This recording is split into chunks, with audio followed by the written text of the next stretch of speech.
Hi నమస్తే welcome to red TV నేను మీ ప్రత్యూష ప్రస్తుతం మనతోనే సీనియర్ జర్నలిస్ట్ దాము బాలాజీ గారు మనతో ఉన్నారు సార్తో మాట్లాడి మరిన్ని విషయాలు తెలుసుకుందాం నమస్తే సార్ నమస్తే.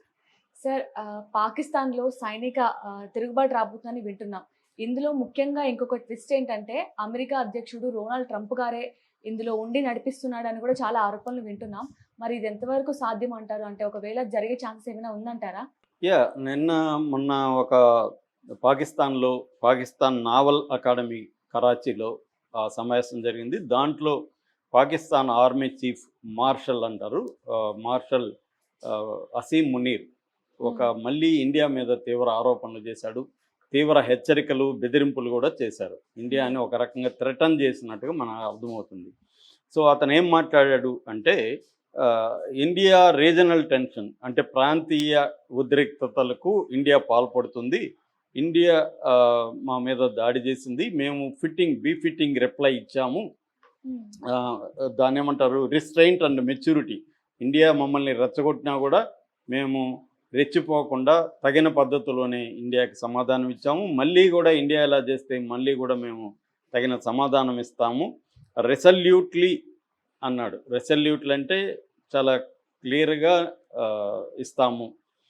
అట్లాగే అన్ప్రొవోక్డ్ ఇండియా అగ్రెషన్కి వ్యతిరేకంగా మేము గట్టిగా ఉన్నాము. అన్ప్రొవోక్డ్ అంటే మేము ప్రొవోక్ చేయలేదు ఇండియానే మా మీద దాడి చేసింది అని చెప్పాడు.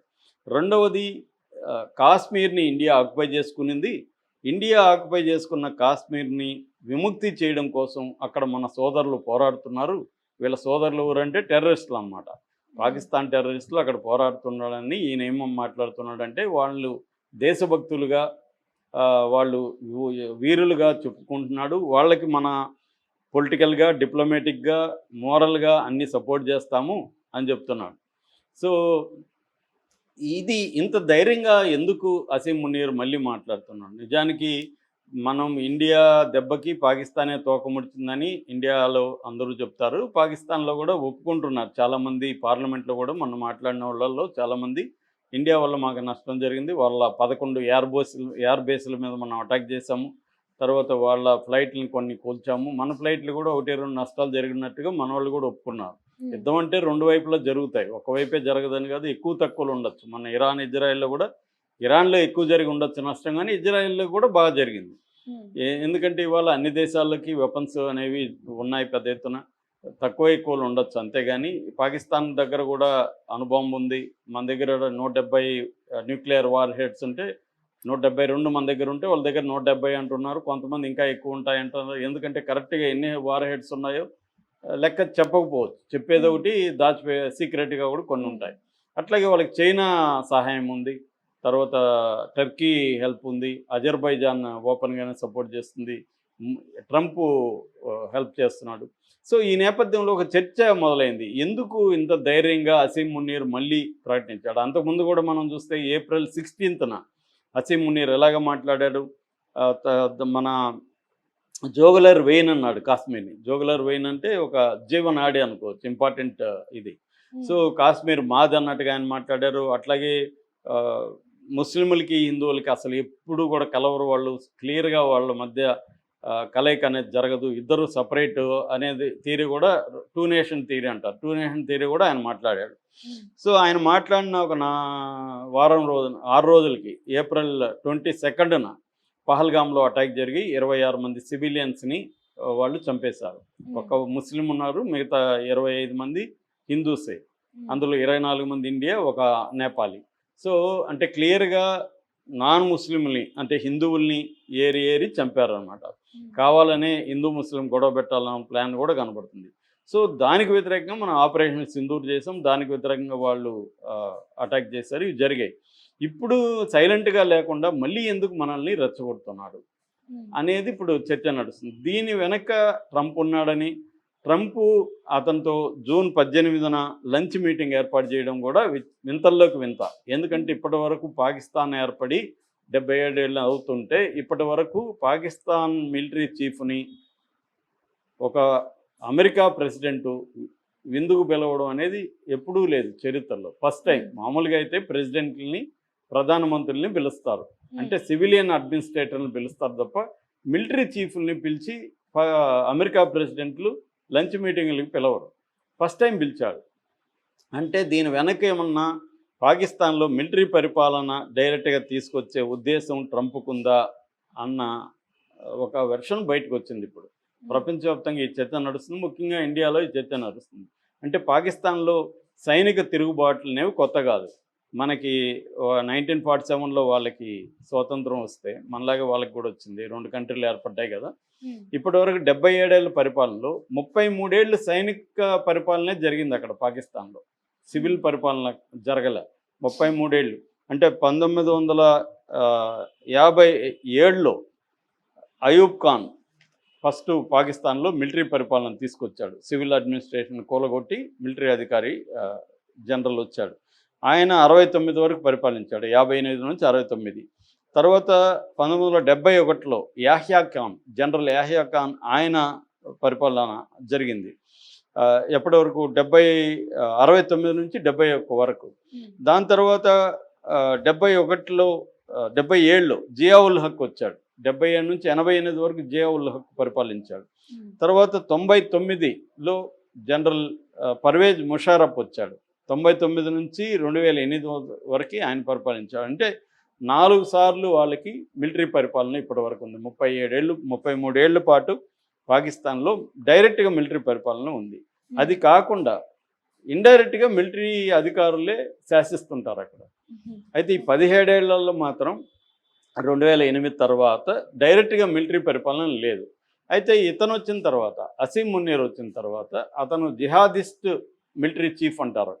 అంటే అతను బాగా కంప్లీట్గా రైట్ వింగ్. పాకిస్తాన్లో కూడా లిబరల్స్ ఉంటారు, అభివృద్ధి ఇంపార్టెంటు, డెమోక్రసీ ఇంపార్టెంట్ అని నమ్మేవాళ్ళు ఒక 40% జనాభాలో కూడా ఉంటారని చెప్తారు.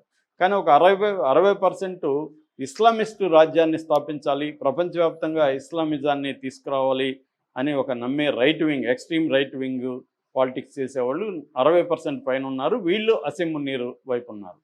సో అసీం మున్నీర్ ఏం చేశాడంటే 2022లో అప్పటి ప్రధానమంత్రి ఇమ్రాన్ ఖాన్ని పక్కకు చేయించేసి అతన్ని జైల్లో పెట్టించేశాడు. అప్పటి నుంచి ఇప్పటి వరకు ఇమ్రాన్ ఖాన్ జైల్లోనే ఉన్నాడు.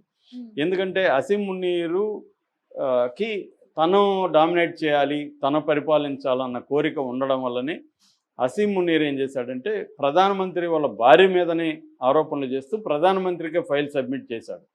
దాంతో నేచురల్గా ప్రధానమంత్రి కోపం వచ్చి ఇతను పదవి పీకేశాడు. ఇతను ఐసిస్కి చీఫ్గా ఉన్నాడు. అప్పుడు పదవి పీకేస్తే ఇతను కాచుకోనుండి సమయం వచ్చే వరకు వెయిట్ చేసి అతని ప్రభుత్వాన్ని కూలగొట్టాడు. 2024లో ఎన్నికలు ఇతను జరిపించి తనకు అనుకూలమైన షహబాజ్ షరీఫ్ని ప్రధానమంత్రిని చేసి తనే పరిపాలిస్తున్నాడు.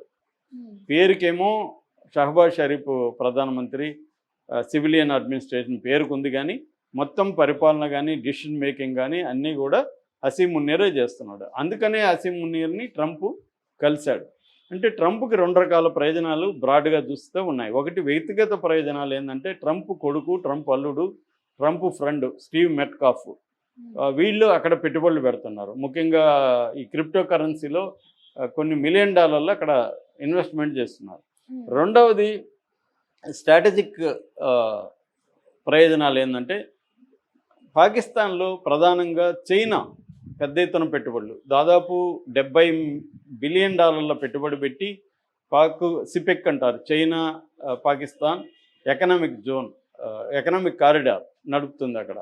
అట్లాగే బెల్ట్ అండ్ రోడ్ ఇనిషియేటివ్ అంటారు. బెల్ట్ అండ్ రోడ్ ఇనిషియేటివ్ అంటే చైనా 150 దేశాల్లో ఇన్ఫ్రాస్ట్రక్చర్ డెవలప్మెంటు, పవర్ కన్స్ట్రక్షను, పోర్టుల మేనేజ్మెంటు, పోర్ట్ కన్స్ట్రక్షను, డ్యాముల నిర్మాణం, ఇవన్నీ చేస్తుందన్నమాట.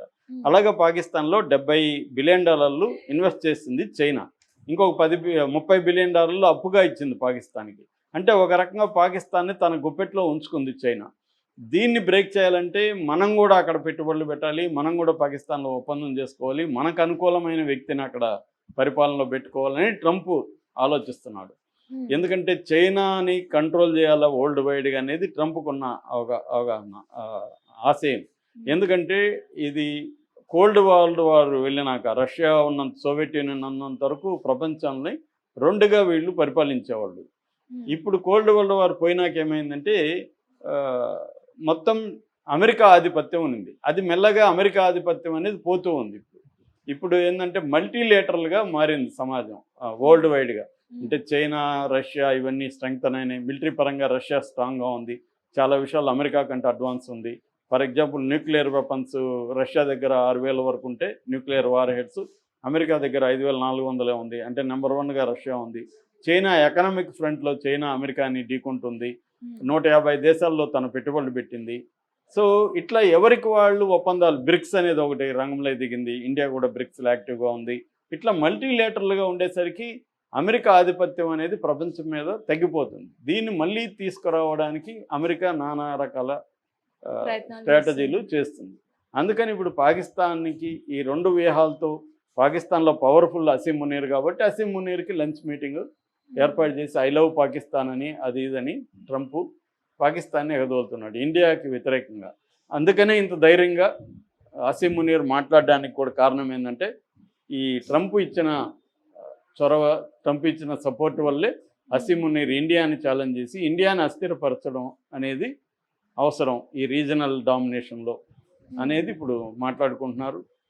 అయితే నిజంగానే అక్కడ సైనిక తిరుగుబాటు వచ్చి అసీం మునీర్ వస్తాడా, లేకపోతే సైలెంట్గానే శాంతియుత